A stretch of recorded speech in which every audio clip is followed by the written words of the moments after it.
ဒီနေ့ဆွေးနွေးမဲ့ခေါင်းစဉ်ကတော့ကျွန်တော် two way lookup ပေါ့နော် lookup လုပ်တဲ့နေရာမှာကျွန်တော်အရင်ဆွေးနွေးသွားတဲ့ဥစ္စာတွေပေါ့နော်အရင် version ဟောင်းတွေမှာသုံးတယ်Vlookup HLookup normal lookup ပေါ့နော်lookup 3မျိုးရှိတယ်အဲ့3မျိုးကိုနောက်ပိုင်းမှာကျွန်တော် HLookup တစ်မျိုးနဲ့အစားထိုးလာတာပေါ့နော် HLookup ကသုံးမယ်ဆိုရင်တော့ software ကအနည်းဆုံးကျွန်တော်365အနည်းဆုံးတင်ထားဖို့လိုတော့ပေါ့နော်တို့တွေ2016တို့2013တို့သုံးမယ်ဆိုရင်တော့ plugin တွေကိုထည့်ပြီးတော့သုံးလို့ရတယ်ဒါပေမဲ့အဲ့ဒီကောင်တွေကလည်းအဆင်ပြေလာကြည့်ရတော့မဟုတ်ဘူးပေါ့နော်အဲ့ကျွန်တော်တို့အခုဆိုတာ two way lookup ဆိုတဲ့ဥစ္စာကြတော့ကျွန်တော်ကဘာပြောတာလဲဆိုတော့ကျွန်တော်အဲ့ဥစ္စာတွေနဲ့လုပ်လို့မရအောင်ဘယ်လိုလုပ်လို့မရအောင်လဲဆိုတော့ဥပမာအနေနဲ့ပြောမယ်ကျွန်တော်တို့ဒီမှာ value ပေါ့နော် month ကိုကျွန်တော်ဒီမှာရေးထည့်တာ month ကိုကျွန်တော်ဒီမှာဟိုဆိုကြပါတော့ April လရဲ့တန်ဖိုးကျွန်တော်တို့လိုချင်တယ် April လမှာတန်ဖိုးဆိုတော့ April လရဲ့တန်ဖိုးကိုကျွန်တော်ကြည့်လိုက် April ရဲ့တန်ဖိုးက5ခုရှိတယ်ဘယ်ကောင်လိုချင်တာလဲ January လရန်ကုန်လsorry ဘာပေါ့ရန်ကုန်လမန္တလေးလမြစ်ကြီးနားတောင်ကြီးလတိုတယ်လားဆိုတော့ကျွန်တော်တို့ယူမှာအဲ့လိုဆိုတော့ကျွန်တော်တို့ဒီမှာအဲ့ဆိုတော့ဒီမှာဘာလိုချင်လဲဆိုတော့ရန်ကုန်ရဲ့တန်ဖိုးdy မန္တလေးရဲ့တန်ဖိုးဆိုပြီးတော့ကျွန်တော်ရှာလို့ရတယ်အဲ့ဒါဆိုရင်တက်စီပေါ့နော်MKN 3မျိုးပေါ့နော်ကျွန်တော်3မျိုးရှာပြဒါဆိုကျွန်တော် Vlookup နဲ့ရတယ်ညီမချင်း HLookup နဲ့လည်းHLookup နဲ့သုံးမယ်ဆိုလည်းရတယ် Vlookup နဲ့သုံးမယ်ဆိုလည်းရတယ်ကျွန်တော်ကရိုးရိုးရှင်း Vlookup နဲ့ကျွန်တော်Vlookup ကိုသုံးမယ်ဆိုလို့ရှိရင်ကျွန်တော်ဒီမှာ first argument lookup value ကတော့ကျွန်တော် April လဟုတ်ပြီနော် April လကိုကျွန်တော်သွားရှာမှာဘယ်မှာရှာမလဲဆိုလို့ရှိရင် the first column မှာရှာတာမလို့ Vlookup ကိုသုံးလိုက်တာနော်တခြား column တွေဆိုရင် HLookup နဲ့သုံးမသုံးရင်ကျွန်တော်တို့ဒီ lookup နဲ့သုံးပေါ့နော် the first column မှာ table ရဲ့ first column မှာရှိလို့ဒီ table ကျွန်တော်ကနာမည်ပေးထားလိုက်မယ်နာမည်ပေးရင်လည်းဒီမှာ A1 to F14 လို့နာမည်ပေးလိုက်လို့ရတယ်ဒါ table အနေနဲ့ table array ပေါ့နော်ကျွန်တော်ဒါကိုကျွန်တော် field day ဆွဲလို့မရအောင်နော်Okay အဲ့ဒီမှာဘယ် column မှာဖြည့်ထုတ်မှာရန်ကုန်ထုတ်မှာရန်ကုန်ကဘယ် column ဘယ်နှ column ပြောက်လဲဆို2ဖြစ်တဲ့အတွက်ဒီလို2လို့ရိုက်ထည့်မှာရတယ်အဲ့တော့ကျွန်တော်ဒီနေရာမှာcomma အတိအကျတန်ဖို့လိုချင်လို့ false လို့ပေးလို့ရတယ်အဲ့ဆိုတော့ရန်ကုန်အတွက်ရဒီမှာကျွန်တော်တို့မန္တလေးအတွက်ဆိုရင်မန္တလေးအတွက်တစ်ခါပြန်ရေးရမြစ်ကြီးနားအတွက်တစ်ခါပြန်ရေးရမယ်အဲ့လိုမျိုးဖြစ်တာအဲ့ဆိုပြောချင်တာအဲ့ဒါဆိုနောက်တနည်းနဲ့ပြန်ပြော month ကိုပေးတာမဟုတ်ဘဲနဲ့ကျွန်တော်တို့ဒီဘက်က region ကိုပေးထားပြီးတော့ month ကိုရှာမယ်ဆိုလဲထုံနည်း၎င်းပဲကျွန်တော်တို့ဒီနေရာမှာ region region ပေးထားမယ်ကျွန်တော်တို့ဒီမှာရန်ကုန်လို့ရိုက်ထည့်တယ်ခုနကဒီမှာဒါ April လအတွက်တန်ဖိုးပေါ့နော်ကျွန်တော်ဒီမှာ March လလို့ပြောရင် sorry ကျွန်တော် March လို့ပြောရင် March တန်ဖိုးထွက်မှာပေါ့နော်ဒါတော့ထွက်နိုင်တယ်ဒါကရန်ကုန်တစ်ခုတည်းအတွက်ပဲရမယ်တစ်ဖက် one way ပဲရတာပေါ့နော်ကျွန်တော်ဒီမှာရန်ကုန်လို့ပြောရင်ရန်ကုန်ပြောဒီမှာ January အတွက်လား February အတွက်လား March အတွက်လားစသဖြင့်ပေါ့နော်ကျွန်တော်ရန်ကုန်လို့ပြောရင်ဒါကဒီအပေါ်ဆုံး row မှာကြည့်ပြီးတော့အောက်ကိုသွားတာအဲ့လိုဆိုတော့ကျွန်တော်ဒီမှာ HLookup ကိုသုံးရင်မသုံးရင် HLookup ကိုသုံးပါနော်ကျွန်တော်ဒီမှာ အပေါ်ဆုံး row မှာရှိလို့ HLookup ကိုကျွန်တော်သုံးလိုက်တယ်Okay အဲ့ဒီနေရာမှာကျွန်တော်က lookup value ကရန်ကုန်ရှာမယ် table ကတော့ A1 to ခုနအတိုင်းပါပဲကျွန်တော်နော် F14 ထဲမှာသွားမယ်ဘယ်နှ row ကလဲ January ဆို row number 2ကဥစ္စာကိုယူပြီးတော့false ကိုယူမယ်ကျွန်တော်ဒါရန်ကုန်ရဲ့ January လရန်ကုန်ရပြီ Okay မန္တလေးဒီနေရာမှာ NDY လို့ပြောလိုက်မန္တလေးရဲ့ value ရမယ် TOT ရဲ့ total လို့ပြောလိုက်စုစုပေါင်းတန်ဖိုးရ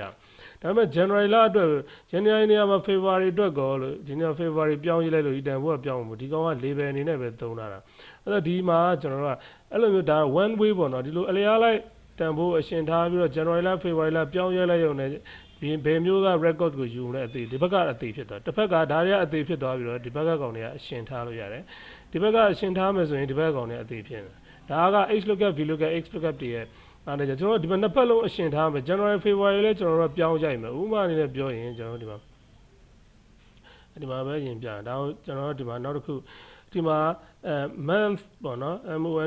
month ကိုလည်းရေးမယ်ကြိုက်တဲ့နာမည်ရေး January ရေးမလား February ရေးမလားနောက်ပြီးတော့လည်းကျွန်တော် REGION region ကိုလည်းကျွန်တော်ရေးမယ် YGN လို့ရေးမယ်အဲ့တော့ January လရဲ့ရန်ကုန်ဆိုတဲ့ဥစ္စာကိုကျွန်တော်ရှာဖို့အတွက်ကျွန်တော်ပထမတနည်းရှိတယ်ကျွန်တော်အရင်တင်ထားတဲ့ထဲမှာဆိုလို့ရှိရင်ပေါ့နော်ကျွန်တော်ဒီမှာ amount ကိုကျွန်တော်ထုတ်ခြင်းတယ်အဲ့တော့ကျွန်တော်အရင်တော့ရန်ကုန်ရဲ့ about Jango general range ka bale. So name PS ne go down na lo yare. JAN ကျွမ်းနာမည်ကျွန်တော်အဲ့ဒါကိုဒီမှာ create name from မှတ်မိတယ်เนาะကျွန်တော်ဒီမှာအရင် data ထဲမှာကျွန်တော် create name from formula ထဲမှာ sorry create from selection ဆိုတဲ့ဥစ္စာနဲ့နာမည်ပေးထားလိုက်ရင်ဒီကောင်က general ဖြစ်သွားမယ်ဒီ column က monthly sorry ဒီကောင်ကရန်ကုန် monthly တောင်ကြီးမြစ်ကြီးနားဒါမျိုးဖြစ်သွားတယ်ဒါက January February ဒါမျိုးဖြစ်သွားမယ်အဲ့တော့ဒါကို intersection operator သုံးပြီးရှာလို့ရအဲ့တော့ကျွန်တော်ဒီမှာနာမည်ပေးတော့ကြာလို့ကျွန်တော်ဒီမှာပေးလိုက်ရတယ်เนาะကျွန်တော်ပေးလိုက်မယ်เนาะ sorry ဒီနေရာမှာအမှတ်မရအောင်ပေါ့နော်တခါပြန်ပြီးတော့သွားမယ် create from selection ကိုပြောလိုက်တယ် top row နဲ့ left column ကိုကျွန်တော်နာမည်ဖြစ်ထားလိုက် okay total ကနှစ်ခုရှိနေတာเนาะ sorry cancel ပြန်လုပ်လိုက်မယ်ဒီ total ကတော့ဘာ total လဲမဆိုတော့monthly total ပေါ့နော် total total underscore month month ကိုပြောတာเนาะ total by month ပေါ့နော်ဒီမှာ total by total underscore region region လိုက် total เนาะအဲ့လိုဖြစ်တော့မှာเนาะ okay အဲ့ဒါဆိုကျွန်တော်ဒီမှာနာမည်ပြန်ပေးမယ်ဒီကနေဒီ select လုပ်ပြီးတော့ကျွန်တော်နာမည်ဒီအောင် select လုပ်တော့ okay ပေးလိုက်ရင်ဒါနာမည်ရတယ်အဲ့နာမည်ဒီမှာကြည့်ရင်ထုံးတဲ့တိုင်းမှာ control F3 နဲ့ကျွန်တော်ကြည့်လိုက်လို့ရှိရင်ဒီမှာ January ကနေ December အထိပါမယ်ရန်ကုန် total monthly total ဒီမှာ total ဆိုတစ်ခုပါတယ်ဒါပထမတစ်ခါမှာလောက်သွားတာ delete နဲ့ဖြတ်ပလိုက်မယ် yes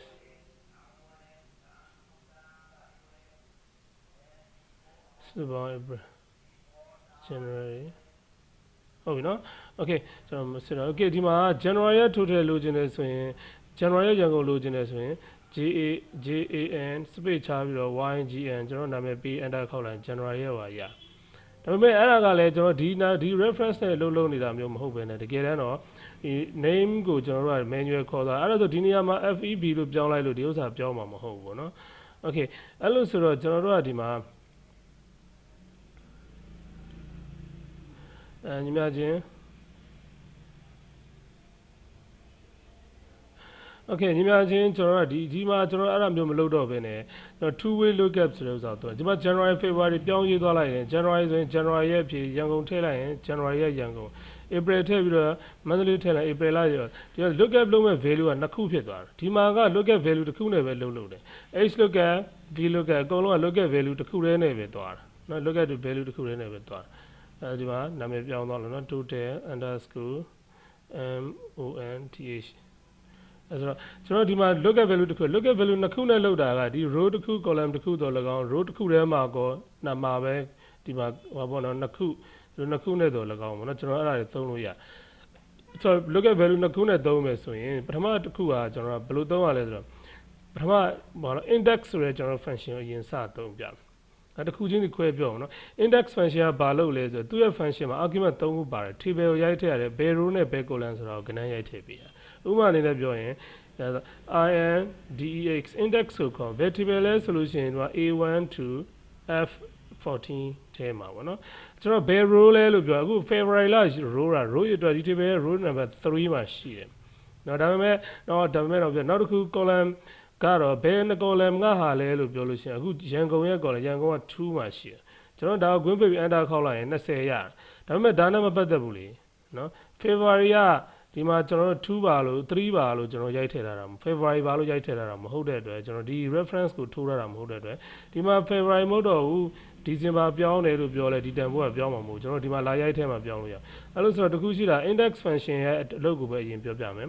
အစင်းတော့မပြေဘူးပေါ့နော် index function ရဲ့အလုပ်ကသူ့တစ်ခုတည်းအဆင်မပြေတာဒီ table ရဲ့ဘယ် row လဲ row number ဘယ်လောက်လဲနော်ဘယ် column လဲ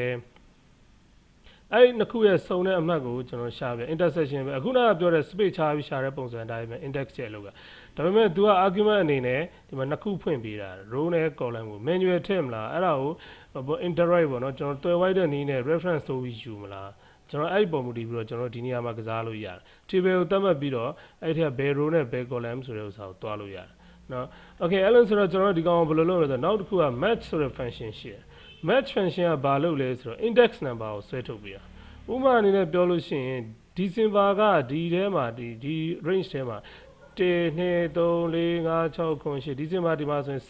73မှာရှိတယ် ဒီထိတ်ကနေစပြီးဒီ range ထဲမှာဒီဇင်ဘာဘယ်နေရာမှာရှိတာလဲ February ဘယ်နေရာမှာရှိတာဒီ range ခုထဲမှာထိတ်ကနေစပြီးအလျားလိုက်ပေးထားရင်လည်းဘယ်ဘက်ကနေစပြီး1 2 3 4ဘယ်နှခုမြောက်မှာရှိလဲဆိုတဲ့အဖြေကိုထုတ်ပေးတာအဲ့ဆို index number ကိုထုတ်ပေးတာ match function ပေါ့နော်ဒီ match function က look at value ကိုကြည့်လိုက်မယ်အဲ့ value ကဒီ range ထဲမှာဘယ်နေရာမှာရှိတာလဲဆိုတော့ရှာပြီးတော့ match type ကအတိအကျရှာမလားအနည်းဆက်ဆုံးရှာမလားကျွန်တော်ရင်ထုံးစံတိုင်းမှာသုံးတာဒီမှာ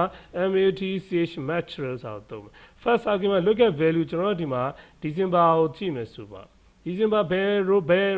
record ရတဲ့ index number ဘယ်လောက်မှရှိလဲဆိုတာရှာဖို့ array ကတော့ကျွန်တော် A1 to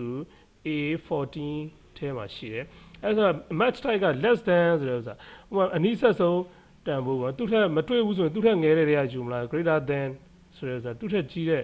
တွေကယူမလား exact match အတိအကျကိုယူမလားကျွန်တော် exact match အတိအကျကိုယူမယ်ကျွန်တော် enter ခောက်ချလိုက်73လို့ဖြစ်ထွက်တယ်ဘာလို့73လဲဆိုတော့ဒီမှာပေးထားတဲ့ဒီ range ထဲမှာ73ခုမြောက်မှာဒီတန်ဖိုးကိုတွေ့တယ်လို့အဓိပ္ပာယ်ရတယ်နော်အဲ့လိုဆိုတော့အဲ့ဒါဆိုဒီ table ကြီးအနေနဲ့ပြန်ပြောလိုက်ရင်ဒီ table ထဲမှာဆိုလို့ရှိရင် table တစ်ခုလုံးကိုမသုံးပဲဒီ call အဓိကတော့73ထွက်လာအောင်လုပ်တာဒီ table ရဲ့ row number 73 December ဆိုတဲ့ဥစ္စာကို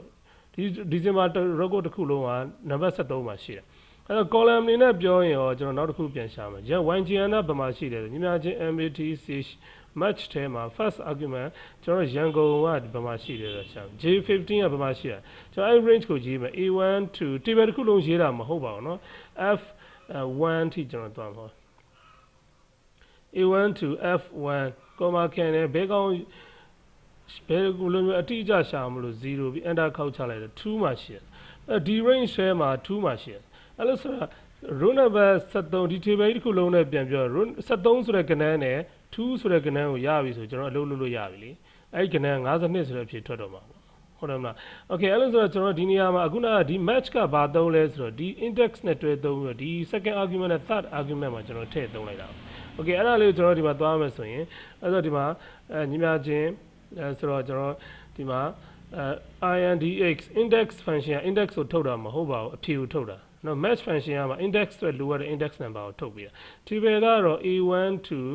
F14 ထဲမှာရှိတယ်ဟုတ်တယ်အဲ့ဒီထဲမှာ row number ဘယ်လောက်လဲဆိုတဲ့ဥစ္စာကို match နဲ့ရှာမယ်ဘယ် row ကဥစ္စာကိုလိုချင်တာလဲ row number ကဘာနဲ့ဖော်ပြတယ်ကျွန်တော် December နဲ့ပဲ December row number ဘယ်လောက်မှရှိတာလဲဆိုတော့ကြည့်ဖို့အတွက် December ကိုကျွန်တော်က look at value အနေနဲ့ကျွန်တော်ရှာဘယ်ထဲမှာလဲဆိုတော့ A1 to F14 ကိုသွားရေးလို့မရအောင်နော် A14 မှာရှိတယ် A1 to A14 အဲ့ range ထဲမှာပဲသူ data ရှာမဲ့ range ကိုပဲရေးရတာအဓိကကတော့ဒီမှာဒီ table ကြီးနဲ့မဆိုင်မဲနဲ့ကျွန်တော်ဒီ December ရှိတဲ့ဒီထိတ်ကနေ table ရဲ့ row ရအတွက်ဘယ်လောက်မှရှိလဲဆိုတဲ့ number ကိုလိုချင်တာเนาะဒါကိုတက်တက်ကွာနားလည်ဖို့လိုเนาะ okay ဒါ time ဆိုလို့ရှိရင် December ရဲ့13ထွက်လာမှာပေါ့เนาะအဲ့ဒီနောက်တစ်ခု match နဲ့ပြန်ရှာတယ်အဲ့ဒီမှာကျွန်တော်ရန်ကုန် value ရှာရန်ကုန်ကဘယ်မှာရှာမှာဆို row ရအတွက်ပြီးတော့အခု column ရအတွက်ဒီမှာတစ် column 2 column တစ် column 2 column 3 column အခုစုစုပေါင်းဒီ table မှာဘယ်နှ column ပါလဲဆို A ကနေ F ထိ6 column ပါ6 column မှာရန်ကုန်ကဘယ်နှ column မြောက်မှာရှိလဲဆိုတော့ရန်ကုန်က2မှာရှိတယ်အဲ့2ဖြစ်ဖို့အတွက်2 3 4ဆိုတဲ့ဥစ္စာကို define လုပ်ပေးနိုင်တာကျွန်တော်ဒီမှာ A1 to F1 ထဲမှာကြည့်လိုက်လို့ရန်ကုန်က number ဘယ်လောက်မှာရှိလဲဆိုတာနဲ့ပဲဆိုင်ရန်ကုန်က2မှာရှိရင် column number 2ကိုရမယ်3မှာရှိရင် column number 3နဲ့သွားမယ်အဲ့လိုမျိုးသွားတာပေါ့နော် okay အဲ့ဒီနေရာမှာကျွန်တော်ကဒီမှာ array ကတော့ကျွန်တော် A1 to F1 ဖြစ်သွားမှာပေါ့နော်အဲ့ဒီထဲမှာကျွန်တော် index match type က0ဖြစ်တဲ့အတွက်ကျွန်တော်ဒါဆိုရင် enter ခေါက်လိုက်ရင်52ဆိုတဲ့အဖြေကိုရ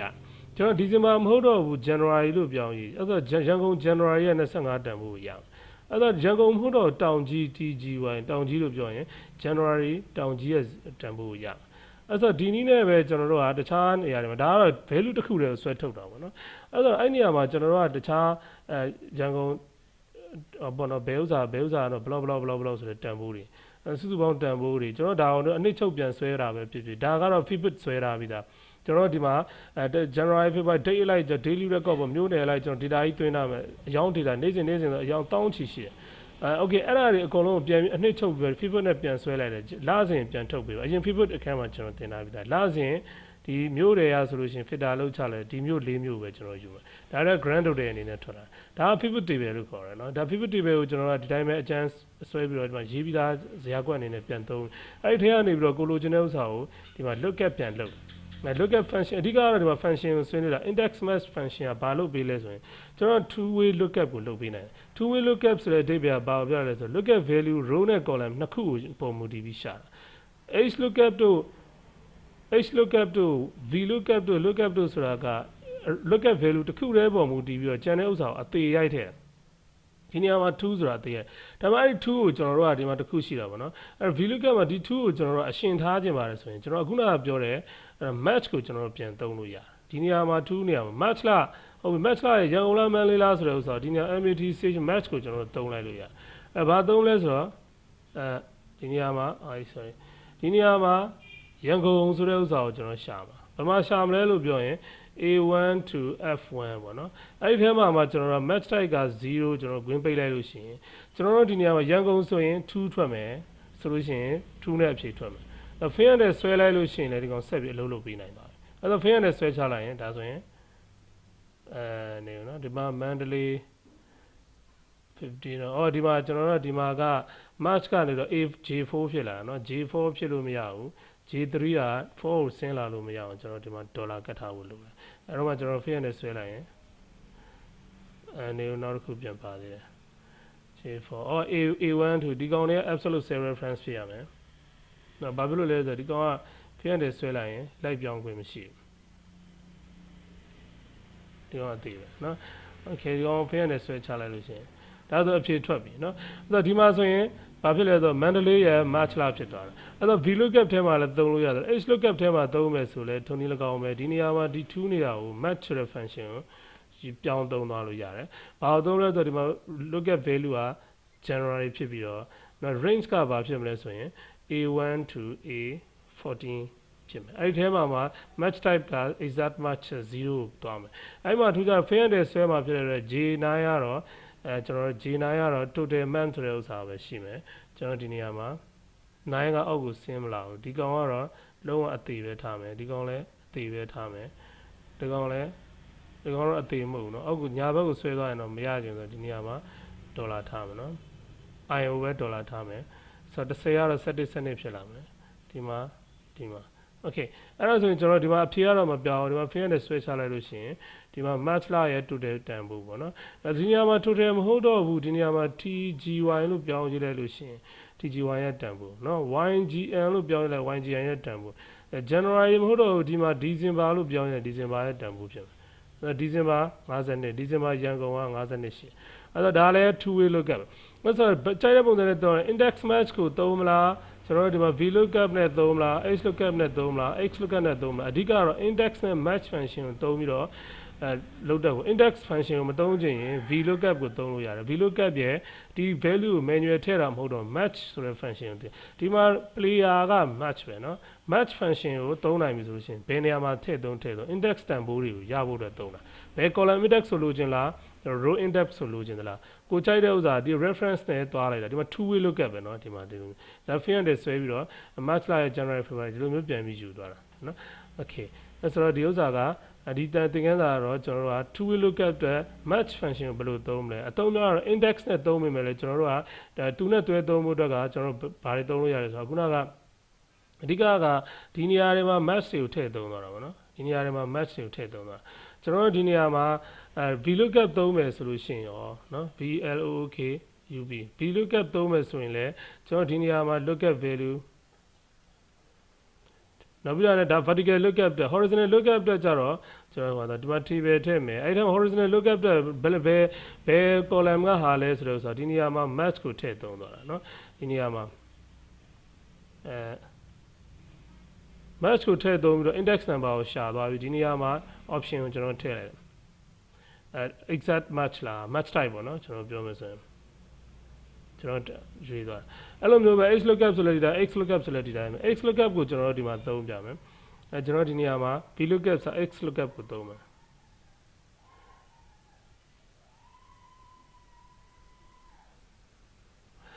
HLookup ကိုသုံးမယ်ဆိုရင်တော့တခုရှိတာတော့သူက range ကိုထည့်ရမှာเนาะဘယ် range နဲ့သွားမှာလဲဆိုတဲ့ဥစ္စာเนาะဒီ range တန်ဖို့ဆိုဘယ် range လဲဆိုတဲ့ဥစ္စာကိုကျွန်တော်ဒီမှာတော့နည်းနည်း define လုပ်ဖို့ခက်လိမ့်မယ် HLookup သုံးမယ်ဆိုလို့ရှိရင်ပေါ့နော် okay ဒီလောက်ပဲဒီကတော့ပြောချင်တာကတော့ match function ကိုကျွန်တော်ဘယ်လိုသုံးမလဲဆိုတာကိုပဲကျွန်တော်ဆွေးနေတာပေါ့နော် okay thank you ဒီ two way lookup ကိုဒီဥစ္စာကြည့်ပြီးတော့ကျွန်တော်ကောင်းကောင်းလုပ်နိုင်မယ်လို့ယူဆပါတယ်နော်